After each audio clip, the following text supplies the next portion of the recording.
வணிக வளாக கட்டிடத்தின் லிப்டில் ஏற்பட்ட தொழில்நுட்ப கோளாறு காரணமாக 1 மணி நேரமாக மாட்டிக்கொண்டு இளைஞர் தவிப்பு.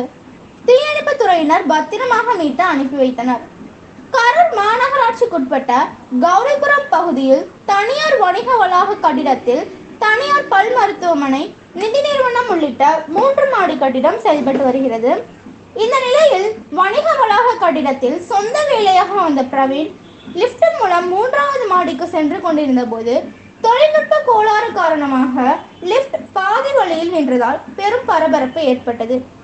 அருகில் இருந்த பொதுமக்கள் தீயணைப்பு துறையினருக்கு தகவல் கொடுத்ததன் அடிப்படையில் விரைந்து வந்த வீரர்கள் 1 மணி நேரத்திற்கு மேலாக லிப்டில் மாட்டிக்கொண்ட இளைஞரை லிப்டை திறந்து மீட்டனர்.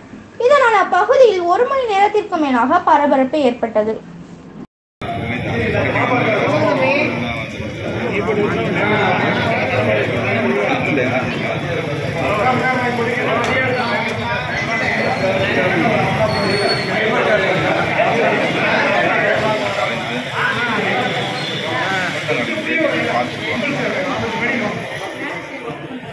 Hey,